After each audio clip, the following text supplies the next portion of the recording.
Монголчууд олон зуун жилийн турш тэмээг мах, сүү, галбар, бие бэлтраар нь шинжин үржүүлж ирснээс тухайн нутгийнхаа байгаль цагуурын нөхцөлд бие биесээ ялгаа бүхий сөрөг бий болсны нэг нь Төхөм Тунгалгийн хүрэн тэмээ юм.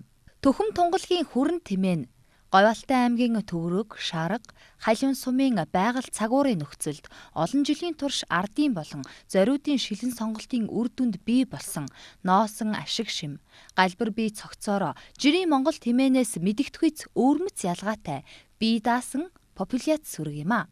Эдгээр сумд нь өмнө хэсгээр Монгол алтай нурууны салбар уулс, зүүн болон хойд хэсгээр хасагт хайрхан, хантайшрын нуруу, хойд талаараа дарвийн нуруугаар хүрээлэгдсэн хөндөй хоолой, шаргын говьд байрлах тул бусад говьтой харьцуулахад өвөлдөө илүү хүйтэн, зундаа илүү халуун байдаг нь энэ тэмээний ноос ус бүрэлдэж тогтоход ихээхэн нөлөөлжээ. Нэгдэлжих хөдөлгөөний үеэр аж ахуйт нараас ирсэн тэмээг малчин налжиринд цуглуулан хос зогдортой буур ашиглах болсноор энэ тэмээг үржүүлэх нөхцөл бүрдсэн юм. Ингээд 1978 оноос эхлэн ардын мал маллагааны уламжлалт арга барил, шилэн сонголтыг шинжлэх ухааны аргатай хослон хэрэглэсний үр дүнд нутгийн тэмээнээс галбар бие цогцос, ноосны гарц чанараар ялгагдах сүрэг бий болжээ.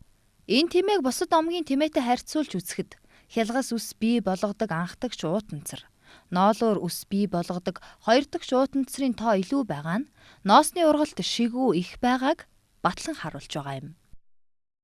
Монголд үржүүлдэг 3 үржлийн гол зэм сүрэг байдаг. Галбайн гав, ханын гизэн гүрэн, тэгээд Төхөм Тунгалгийн хүрэн тэмээ гэсэн 3. Энэ хоёр тэмээнээс биеийн хэмжээгээр арай бага боловч ноос ашиг чимээрээ бол 480-аас хэл 200 г ноосоор илүү байдаг. Гол онцлог гэх юм бол яг шаргийнхаа уудам говьд Төгрөг Шарга Халиун сумын нутагт энэ тэмээ сүрэг үндсэндээ яг зохицсон ийм өөрөөр онцлогтой. За ноосны ашиг шимэл бол үндсэндээ тэмээнд 3 шинж тэмдгээр илэрч тодорч ирдэг ноосрогч тэмдгэнд нь нэгдүгээрт нь хос цогтөр гэж энэ хэсэг байгаа. Энэ бол тэмээний хос цогтөр нь. Тэгэхээр хоёрдугаарт нь сүүх цогтөр гэж энэ шилний цогтөр энэ хос цогтортойгоо ингэж ургаж ирсэн байдаг. За гуравдугаарт нь хос цогтортой сүүх цогтортой удган тэмээ гэж. Удган тэмээ гэж одоо энэ өрөвлөг ноосны юу нь бол ингэж ноос бүрхүүлэн юутай болж ирсэн. Өөрөөр хэлбэл монголчууд орос тэмээ гэж нэрлэж ирдэг.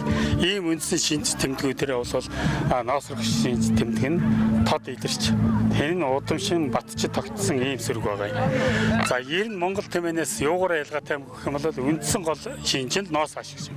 Биеийнхээ бүх шинжид хэсэгт орой хөлөөл энэ хүзүүний хатгаагаас эхлээд ташаа толгойн хатгаа хүртэл ноос нь бол жигд өтгөн шигүү ингэж ноосны шин тэмдэг нь илэрсэн байдаг. Гэтэл Монгол тэмээнд одоо энэ алтай өөрөөр үрждэг тэмээ Монгол тэмээнд бол биеийн бүх хэсгийн ноосрох шин тэмдэг жигд илрээгүй. Хүзүүнийх нь хатгаа алцгаа, даал морин алцгаа, бөөр нь алцгаа, ташаан толгой нь бол энэ ноосрох шин тэмдэг бүрэн илэрч ингэж гараагүй учраас бол ноос ашиг шим нь шимээрээ даваатаа болж ирсэн ийм гол онцлогтой байгаа юм.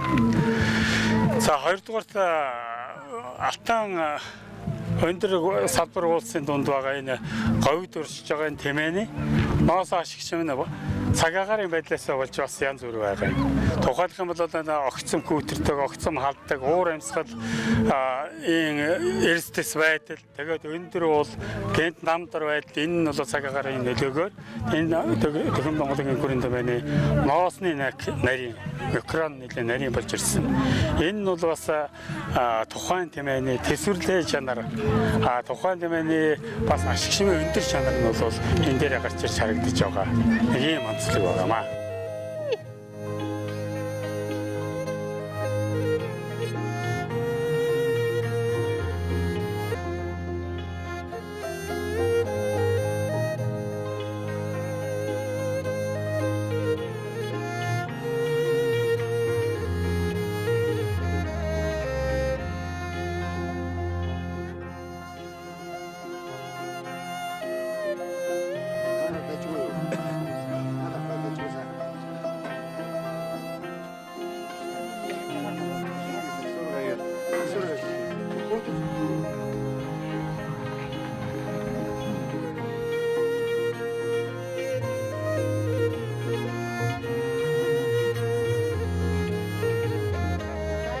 Алтай аймгийн Төвөрг сумын ус цагуураар хариутай ажиллагч Батэрдэн гэдэг хүн байна уу?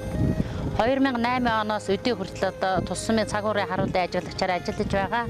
Энэ хугацаанд бол одоо байгаль цаг агаар одоо агаар хөрсний одоо температурын байдал, одоо салхины уур амьсгал, одоо салхины давтамж, тэгээ одоо ургамлын одоо ургалт бэлчээрийн даав цагтаамжийг одоо жил бүр бол судалж ирдэг ийм байгаа. Тэгээ миний ажиглалтаас үзэхэд бол манайх одоо энэ Алтай нурууны 10 ил дээр одоо шаргын говь, халиун одоо энэ бэгрийн говийн одоо хаяа дэрлэн нутгалдаг ийм газар зүйн байршилтай газар байгаа юм. Зуны дэлгэр цагтаа бол манайх одоо хөрсөндөө 60-аас 65 градусын халуунтай, агаартай бол 28-аас 35 градусын халуунтай одоо ийм байдаг. Өвөлдөө бол одоо 30-аас 32 градусын күйтэн агаартай, хөрсөндөө бол одоо 54 градус хүртэл тасаг градус хүртэл одоо күйтердэг ийм газар зүйн онцлог, ийм цагаагаар ийм онцлогтой. За манай говийн одоо тэмээн сүргийн гол эд чинь бол заг, будраган, хармаг, таан, хүмүүл, одоо хялган гэсэн одоо ийм ургамлуудыг иддэг голцоо одоо ийм ургамлаар хоолддог. Манай энэ төхөм тонголгоо хоцогдор төрөн тэмээний ноосны гарц одоо тэр ноосны нөгөө нийлэх чанар, зөөлөн чанар одоо тийм ээ. Одоо тэр сор одоо энэ болгоно бол энэ бусад говийн тэмээнүүдээс бол би арай илүү гарц нь өндөр, ширхэг нь бол одоо нарийн гэж үдэг. Манай торомны ноос бол ядангуяа одоо маш нарийн тийм бүтцтэй гарц нь сайн байдаг. Энэ бол би одоо зөвхөн энэ ус цагуурын энэ уур амьсгалын эрсдэс байдал идэж байгаа ургамлын энэ онцлогтой бол холбоотой байдаг байх гэж. Яг одоо цагуурч хүний хувьд бол би өөрийнхөө олон жилийн одоо энэ ажиглалтын үндсэн дээрээс ингэж ойлгож байгаа.